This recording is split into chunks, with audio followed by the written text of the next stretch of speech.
என் குரல் எனக்கு பிடிக்காத நாளில் நான் பாடுவதை நிறுத்திவிடுவேன். இப்படி ஒரு வார்த்தையை எந்த கலைஞனாவது சொல்ல முடியுமா? புகழின் உச்சியில் இருக்கும்போது போதும் என்று ஒதுங்கி நிற்க ஒரு பெரிய மனசு வேணும்.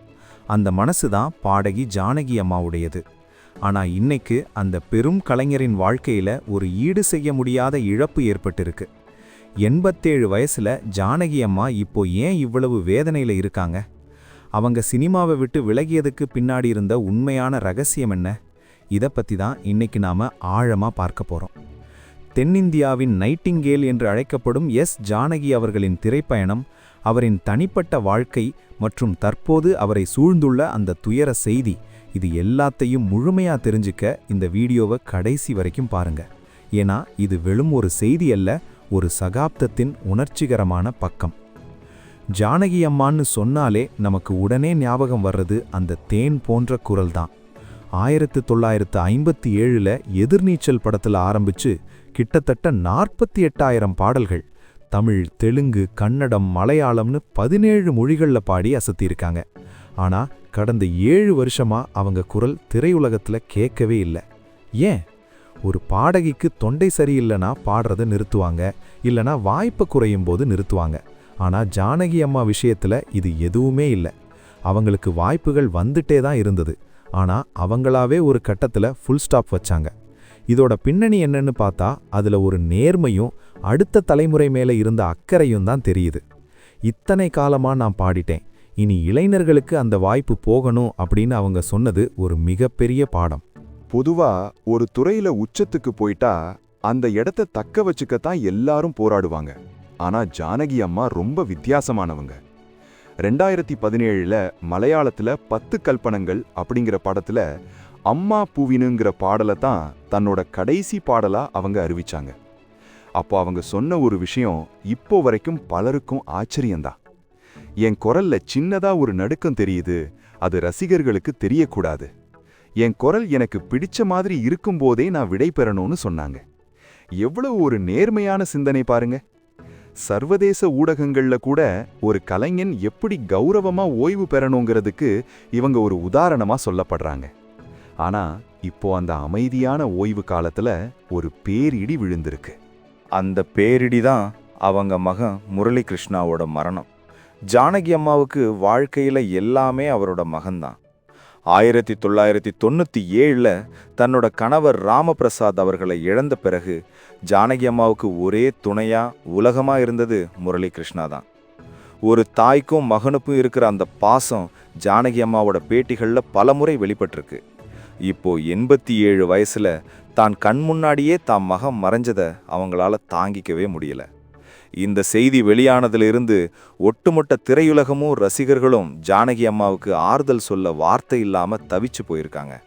இவ்வளவு பெரிய இழப்பை அவங்க எப்படி எதிர்கொள்ள போறாங்க? சரி, ஜானகி அம்மாவோட இந்த மன உறுதிக்கும் அவங்க எடுத்த முடிவுகளுக்கும் பின்னாடி இருந்த இன்னும் சில ஆச்சரியமான விஷயங்களை இப்ப பார்ப்போம். உங்களோட ஃபேவரட் ஜானகி அம்மா பாடல் எதுன்னு கமெண்ட்ல சொல்லுங்க, அதையும் நம்ம தெரிஞ்சுக்கலாம். ஜானகி அம்மாவோட வாழ்க்கையில அவங்க எடுத்த முடிவுகள் எல்லாமே ரொம்ப துணிச்சலானது. உதாரணத்துக்கு 2013 மத்திய அரசு அவங்களுக்கு பத்மபூஷன் விருது அறிவிச்சது. ஆனா அவங்க அந்த விருதை வாங்க மறுத்துட்டாங்க. ஏன் தெரியுமா? தென்னிந்திய கலைஞர்களுக்கு தகுந்த அங்கீகாரம் சரியான நேரத்துல கிடைக்கிறதில்ல. இவ்வளவு காலத்துக்கு அப்புறம் எனக்கு இந்த விருது தேவையில்லைன்னு ரொம்ப தெளிவா சொல்லிட்டாங்க. விருதுகளுக்காக பலரும் காத்துட்டு இருக்கிற காலத்துல கொள்கைக்காக விருதைய வேணான்னு சொன்ன அந்த குணம்தான் இன்னைக்கு அவங்கள ஒரு அம்மாவா எல்லாரும் மதிக்க காரணம். பாடல்கள்ல மட்டும் அவங்க ஜாம்பவான் இல்லை, குணத்திலையும் அவங்க ஒரு இமயமலை தான். இளையராஜா, எஸ்பி பாலசுப்ரமணியம் இவங்க கூட ஜானகி அம்மாவுக்கு இருந்த அந்த பிணைப்பு இந்திய இசை வரலாற்றோட ஒரு பொற்காலம்னே சொல்லலாம். இப்போ அவங்க மகன் முரளி கிருஷ்ணா பத்தி சில தகவல்கள். முரளி கிருஷ்ணா ஹைதராபாத்ல வசிச்சு வந்தாரு. அவருக்கும் இசைக்கும் நெருங்கிய தொடர்பு இருந்தது. ஆனா அவர் கேமராவுக்கு முன்னாடி வர்றதை விட ஜானகி அம்மாவோட நிழலா இருக்கிறத தான் விரும்பினாரு. ஜானகி அம்மா மைசூர்ல கொஞ்ச காலம் இருந்தாங்க, அப்புறம் சென்னைக்கு வந்தாங்க. எங்க போனாலும் முரளி கிருஷ்ணா அவங்க கூடவே இருப்பாரு. திடீர்னு ஏற்பட்ட உடல்நலக் குறைவு தான் அவரோட உயிர் பிரிய காரணம்னு சொல்லப்படுது. 87 வயசுல ஒரு தாய்க்கு தன்னோட பிள்ளையை இழக்கிறத விட பெரிய வலி வேற எதுவுமே இருக்க முடியாது. சில மீடியா அறிக்கைகள் படி ஜானகி அம்மா இப்போ ரொம்பவே உடைஞ்சு போயிருக்காங்கன்னு தெரியுது. ஆனா அந்த வலிக்கு இடையிலையும் அவங்க ரசிகர்கள் மேல வச்சிருக்க அன்பு மட்டும் குறையவே இல்லை. சினிமாவை விட்டு விலகியதுக்கு அவங்க சொன்ன இன்னொரு காரணம் ஆரோக்கியமான போட்டி இருக்கணுங்கிறது தான். ஒரு பேட்டியில் அவங்க சொன்னாங்க, நான் பாடிக்கிட்டே இருந்தா புதிய திறமையாளர்களுக்கு எப்போ வாய்ப்பு கிடைக்கும், அவங்க எப்போ தங்களை நிரூபிப்பாங்க அப்படின்னு கேட்டாங்க. இதுதான் ஜானகி அம்மா. சுயநலமில்லாத ஒரு கலைஞரோட அடையாளம் இது.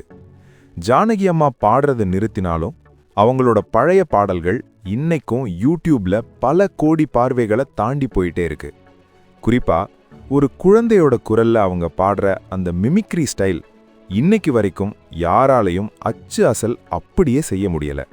ஒரு சின்ன பொண்ணு பாடுற மாதிரி இருக்கட்டும், இல்ல ஒரு வயசான பாட்டி பாடுற மாதிரி இருக்கட்டும், அவங்க குரல்ல காட்டுற அந்த வேரியேஷன் தான் அவங்கள மற்ற பாடகர்கள்ல இருந்து தனித்து காட்டுது. ஜானகி அம்மாவோட இந்த நீண்ட பயணத்துல அவங்க சந்திச்ச சவால்கள் ரொம்ப அதிகம். ஆரம்ப காலத்துல பல மொழிகளில் பாடும்போது அந்த உச்சரிப்பு ப்ரனன்சியேஷன் சரியா வரணும்னு மணிக்கணக்கா பயிற்சி எடுப்பாங்களாம். தமிழ்ல மட்டும் இல்ல, அவங்க கன்னடத்துல பாடினாலும் அந்த ஊர்க்காரங்க மாதிரியே பேசுவாங்க. இதனாலேயே கர்நாடகாவிலும் அவங்களுக்கு பெரிய ரசிகர் கூட்டம் உண்டு. இதெல்லாம் அவங்க உழைப்புக்கு கிடைச்ச வெற்றி. ஆனா இவ்வளவு பெருமைகளுக்கு சொந்தக்காரனான ஜானகி அம்மா தன்னோட தனிப்பட்ட வாழ்க்கையில ரொம்பவே எளிமையானவங்க. ஆடம்பரம் இல்லாத வாழ்க்கை, எப்போதும் ஒரு புன்னகை, இதுதான் அவங்க அடையாளம். ஆனா இன்னைக்கு அந்த புன்னகை மறைஞ்சு அவங்க கண்கள்ல கண்ணீர் இருக்குதுங்கிறது தான் வேதனையான விஷயம். இப்போ ஒரு கேள்வி வரலாம், ஜானகி அம்மா மறுபடியும் பாடுவாங்களான்னு. 2017 ஓய்வு அறிவிச்சப்போ பல இசையமைப்பாளர்கள் அவங்க வீட்டுக்கு போய் கெஞ்சினாங்க, அம்மா நீங்க ஒரே ஒரு பாட்டு மட்டும் பாடிக் கொடுங்கன்னு கேட்டாங்க. ஆனா அவங்க சொன்ன ஒரே பதில், நான் முடிவெடுத்துட்டேன், ஒரு முறை சொன்னா சொன்னதுதான். இந்த உறுதிதான் ஜானகி அம்மா. அவங்க வாழ்க்கையிலிருந்து நாம கத்துக்க வேண்டியது எப்போ விலகணும் அப்படிங்கிற பக்குவத்தை தான். இப்போதைய சூழ்நிலையில ஜானகி அம்மா இந்த துயரத்திலிருந்து மீண்டு வரணும்னு தான் எல்லாரும் வேண்டிக்கிறாங்க. அவங்க மகன் மறைவுங்கிறது அவங்க குடும்பத்துக்கு மட்டும் இழப்பில்ல, ஜானகி அம்மாவை தாயா நினைக்கிற கோடிக்கணக்கான ரசிகர்களுக்கும் இது ஒரு பெரிய வருத்தம்தான். சமூக வலைதளங்கள்ல சில தவறான செய்திகளும் பரவிட்டு இருக்கு. ஜானகி அம்மாவோட உடல்நிலை பத்தி வதந்திகள் கிளம்புறப்போ அதை நம்பாதீங்கன்னு அவங்க குடும்பத்தின பலமுறை சொல்லியிருக்காங்க. ஜானகி அம்மா நல்ல ஆரோக்கியத்தோட தான் இருக்காங்க. ஆனா மனதளவுல இந்த மகன் இழப்பு அவங்கள ரொம்ப பாதிச்சிருக்கு. அரசு தரப்புல இருந்தும் சினிமா பிரபலங்கள் கிட்ட இருந்தும் இரங்கல் செய்திகள் குவிஞ்சிட்டு இருக்கு. ஒரு காலத்துல பிபிசி கூட இவங்களோட பாடல்களை பத்தி ஆவணப்படம் எடுக்கலாம்னு யோசிச்ச அளவுக்கு உலக புகழ்பெற்றவங்க ஜானகி அம்மா. இப்போ இந்த சூழ்நிலையில அவங்களுக்கு தேவையானது நம்மளோட அன்பும் அவங்க இந்த துயரத்திலிருந்து மீண்டு வர்றதுக்கான மன தைரியமும் தான். கடைசியா ஒன்னு சொல்லணும், ஜானகி அம்மாவுக்கு நாம செய்யற உண்மையான மரியாதை என்ன தெரியுமா?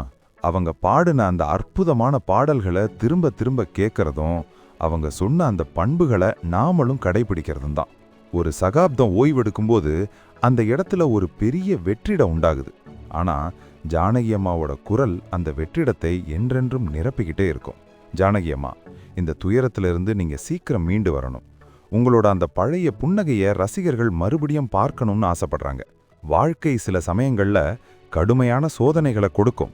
ஆனா அதை தாண்டி வர்றது தான் ஒரு உண்மையான சாதனையாளரோட அடையாளம். நீங்க அந்த சாதனையை செய்வீங்கன்னு நாங்க நம்புறோம். இந்த தகவல்கள் உங்களுக்கு ஜானகி அம்மாவை பத்தி ஒரு முழுமையான புரிதலை கொடுத்திருக்கும்னு நினைக்கிறேன். ஜானகி அம்மாவோட பாடல்கள்ல உங்களுக்கு ரொம்ப பிடிச்ச வரி எது? அதை மறக்காம கீழே சொல்லுங்க. அவங்க குடும்பத்துக்கு நம்ம ஆழ்ந்த இரங்கல்களை தெரிவிச்சுக்கலாம். ஜானகி அம்மாவோட மன உறுதிக்கு முன்னாடி எந்த துயரமும் நிக்காதுன்னு நம்புவோம். ஒரு நல்ல குரலுக்கும் நல்ல மனசுக்கும் எப்பவுமே அழிவே கிடையாது. அடுத்த ஒரு வீடியோவில் உங்களை சந்திக்கிறேன். நன்றி.